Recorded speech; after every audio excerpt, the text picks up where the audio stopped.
Всех приветствую, мы в эфире.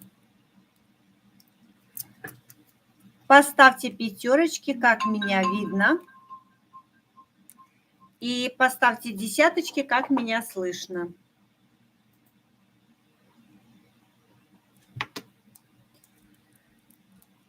Пока наши зрители будут присоединяться, я немножко подискуссирую на такую тему, как освободиться вообще от стресса и вернуть себе энергию. Вообще наша жизнь в целом состоит как гонка в погоне за чем-то. Некоторые преследуют свои цели, некоторые достигают, решают какие-то задачи, проблемы, и постоянно в таком круговороте проходит наша жизнь. И неудивительно, что в таком бешеном ритме и мы находимся, и получается наша жизнь как бы окутана процессом стресса. Как известно, стресс – это внутреннее напряжение, которое носит разрушительный характер.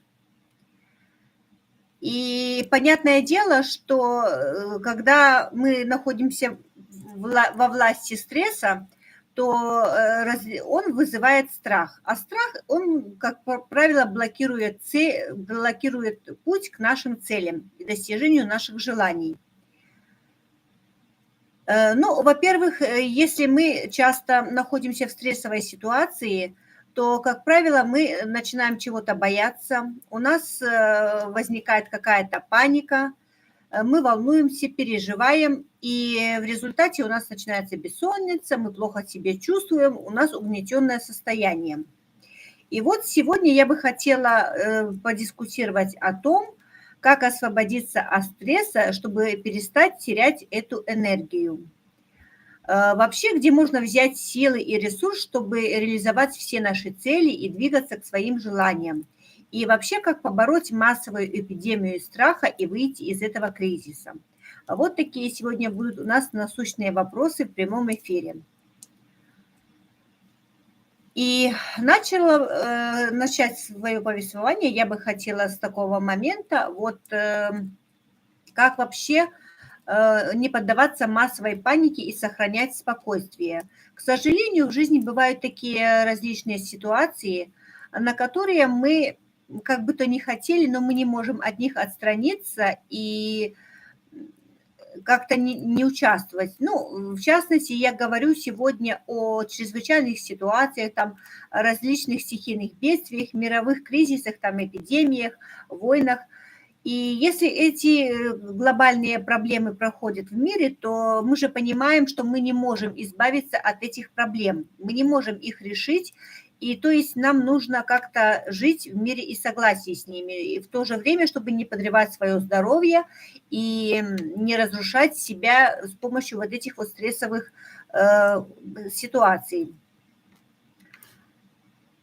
И вообще, если все-таки у вас, ну, вы находитесь в такой стрессовой ситуации, то, конечно, если уже крайняя точка, что вы там не можете никак избавиться от этого страха, паники, ну, тогда оптимальный вариант, можно даже обратиться к специалисту. Но все-таки, если есть категория людей, что в мире очень много, Марина, здравствуйте, в мире очень много различной негативной информации, и каждый человек воспринимает ее по-своему. Кто-то относится спокойно, а некоторые изучают эту информацию с разных источников, и потом у них начинается паника, они начинают, ну, как бы там загоняться, изъедать себя изнутри, переживать и сами не знают по какому поводу. Суть, конечно, заключается в том, что если вы такой очень мнительный человек, тогда целесообразно будет для вас просто не смотреть эти нагнетающие новости. Дело в том, что ту информацию, которую мы получаем, это же не факт, что все происходит, ну, так оно и есть на самом деле. Есть еще и фейковая информация, и вы же не будете там разбираться и анализировать, где правда, а где ложь, но тем не менее это будет налаживать отпечаток на вашу жизнь. И я бы рекомендовала ну, прислушаться к таким моим советам. Например, что если все-таки вы подвержены вот этим вот угнетающим состояниям, и то, что, конечно, у нас сейчас происходит в мире, все переживают, такая нестабильная ситуация, не знаем, как быть. Некоторые, конечно, уже собрали тревожный чемоданчик, и там кто-то уже собирается на войну. Но, тем не менее, вы должны эту ситуацию принять как данность. Вы не можете изменить ситуацию мирового масштаба, но вы можете изменить отношение к ней. То есть осознать, что это происходит, и от этого никуда не деться, и воспринимать просто более спокойно. Почему люди паникуют и, ну, как бы создают различные стрессовые ситуации? Кто-то уже там, например, скупает сахар, спички, готовится, так сказать, к войне. Все-таки потому, что человеком движет страх. Чтобы этого избежать, вы просто сядьте и задайте себе вопрос, чего вы боитесь. И, как правило, люди, если глубоко так вдуматься, люди боятся собственной смерти. Каждый человек боится умереть. Но вы должны посмотреть на эту ситуацию с другой стороны и понять то, что человек умирает всего лишь один раз. И вообще человеку судьбой предопределено час его смерти. Поэтому если мы же не знаем, сколько там каждому человеку отведено, и если вам суждено прожить 100 лет, чтобы не происходило, вас эта ситуация не коснется. Поэтому, ну, не нужно бояться и переживать за что-то. Все будет так, как должно быть. Потому что мы не знаем, как там дальше у нас жизнь сложится, просто жить и меньше обращать внимание на эти ситуации. Наталья, здравствуйте. Хотела бы также еще осветить такой вопрос, как вообще жить без страха и депрессии. Ну, как я уже сказала, что стресс нас приводит,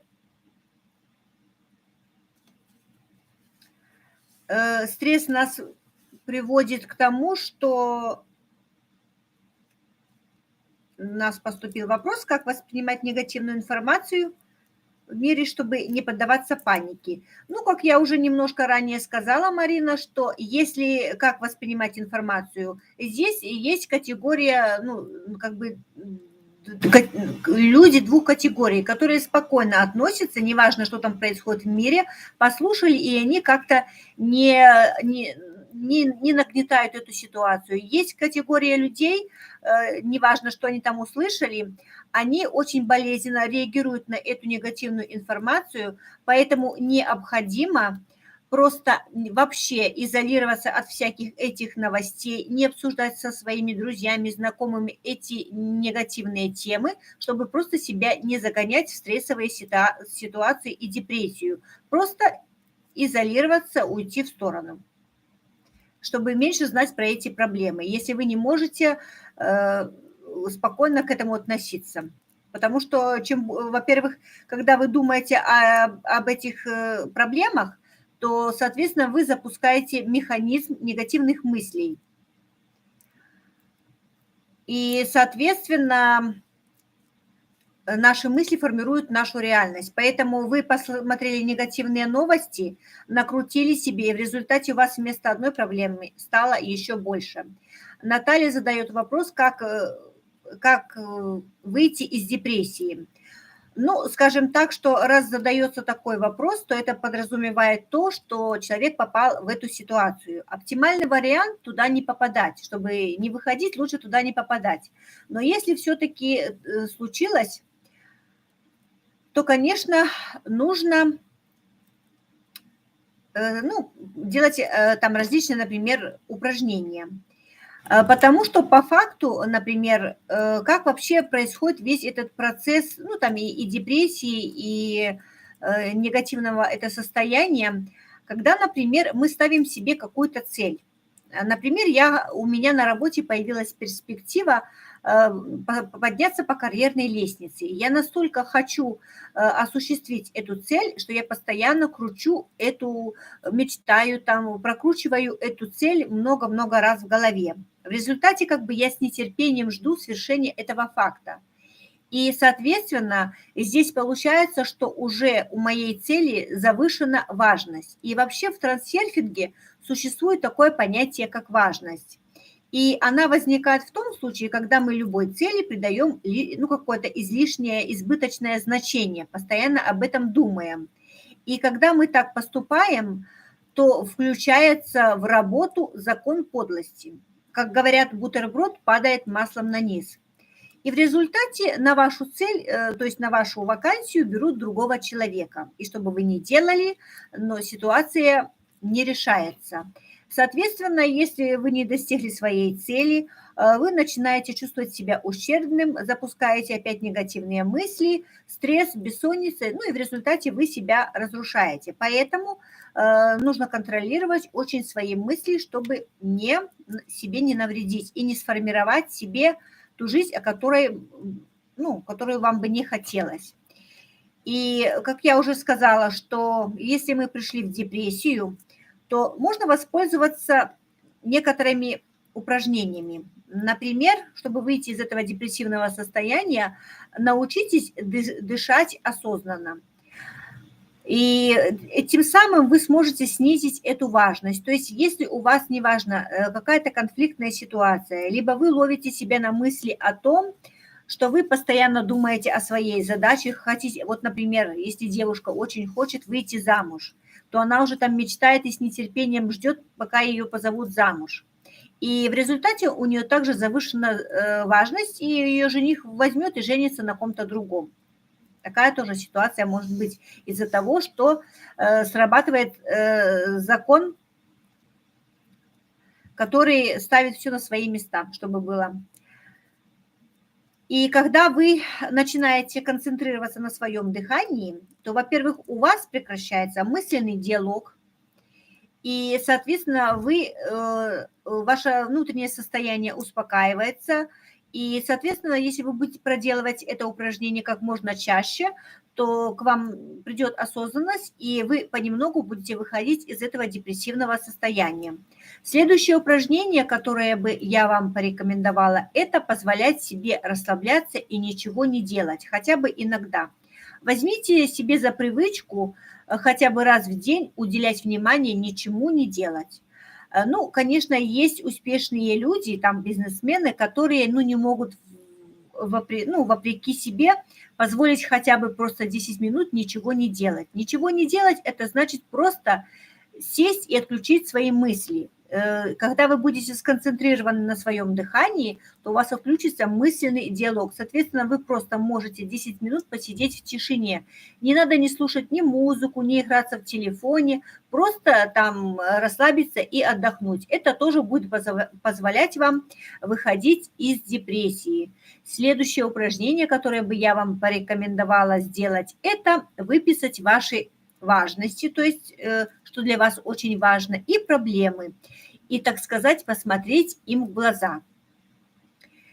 И когда, например, вы выпишете все эти свои такие неприятные моменты в жизни и просто задайте вопрос.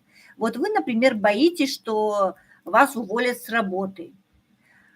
Ну, задайте себе вопрос, а что случится, если, вот, например, вас там уволят с работы? Ну, жизнь же не остановится, вы найдете себе другую работу. Или там, ну, в любой ситуации вы пытаетесь найти какой-то оптимальный выход, и тогда у вас пройдет этот страх, как бы не будет стресса для организма, и у вас там улучшится ваше эмоциональное состояние. Потому что когда вы находитесь в депрессии, в депрессивном состоянии, то у вас, во-первых, отсутствие энергии, у вас апатия, вам не хочется ничего делать, вы не хотите двигаться к своим целям. Ну и, соответственно, ваша жизнь идет в никуда. И чтобы этого не случилось, нужно проделывать какую-то определенную работу над собой. Также, чтобы выходить из депрессивного состояния и поднимать свою внутреннюю энергию, целесообразно проводить какие-то физические нагрузки. То есть рекомендую делать какие-то физические упражнения, либо бегать. Если вы так уже категорически не любите спорт, можно просто пешие прогулки, то есть давать какую-то физическую нагрузку на организм. Тем самым у вас будет появляться дополнительная энергия. Если у вас будет появляться энергия, соответственно, и дела, и успех будет у вас гораздо лучше, потому что вам, как говорится, жить хорошо и жить хорошо. У вас будут появляться творческие идеи, которые будут вас мотивировать к дальнейшей интересной жизни. Вот. И я бы хотела немножко как бы подвести черту под этим, что я сказала, чтобы избавиться от стресса, поднять энергию и выйти из депрессии, вам нужно контролировать свой внутренний диалог, избавляться от мыслей, наблюдать за своим дыханием, потому что когда мы концентрируемся на дыхании, то у нас включается внутренний диалог, и мы немножко по-другому воспринимаем мир и вещи более в белых тонах. Ну и, конечно, физические упражнения, которые будут способствовать поднятию энергии. Сейчас я бы хотела осветить вопрос, как перестать притягивать неприятности в свою жизнь. Многие удивляются, что говорят, что когда случается одна беда, то нужно отворять ворота, потому что утром одна была проблема, к вечеру 5.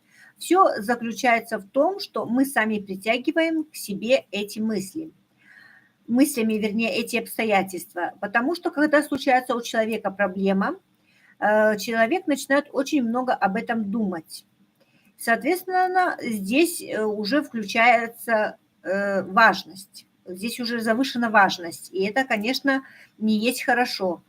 И человек начинает постоянно крутить эти мысли. В результате срабатывает закон притяжения, который притягивает в вашу жизнь еще больше проблем.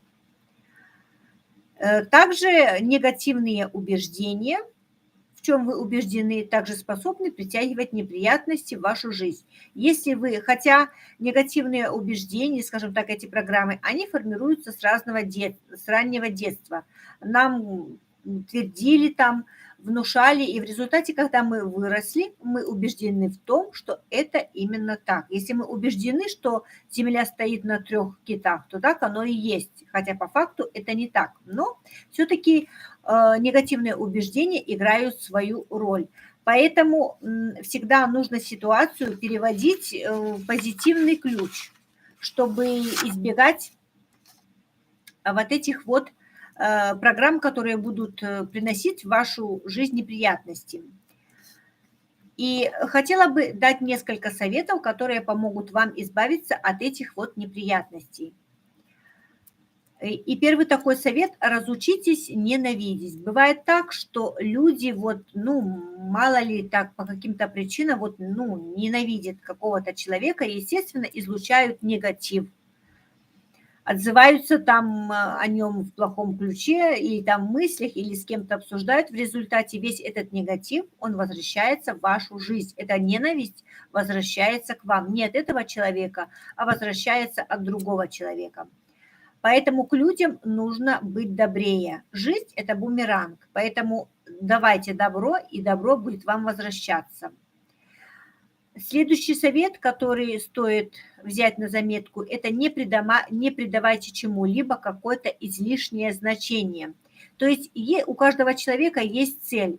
Если вы хотите ее получить, не надо так уже животрепещуще относиться к ней и завышать эту важность, потому что включится закон, и вы тогда не получите эту цель, а просто ее лишитесь, и получится еще гораздо хуже. И также следующий совет, который поможет вам избавляться от проблем, это стать безразличным к этим проблемам. У каждого человека есть проблемы, поэтому нужно уметь переключать внимание на что-то другое.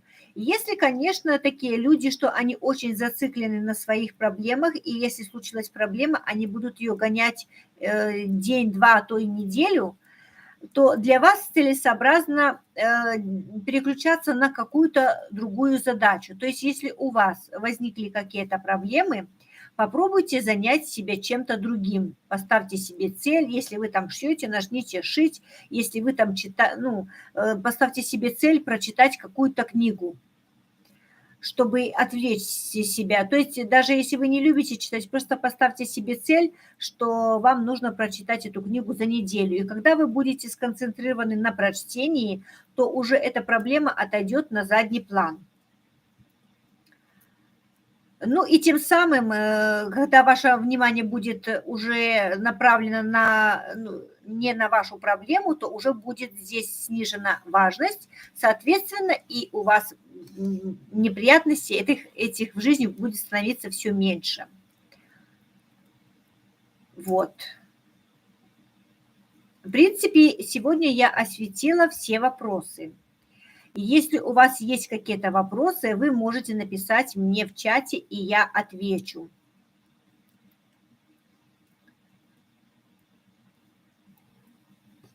Если вопросов нету, тогда мы будем закругляться. В принципе, по завершению прямого эфира вы можете также написать вопросы в комментариях, и я потом могу вам дать обратную связь в комментариях или же записать для вас отдельное видео.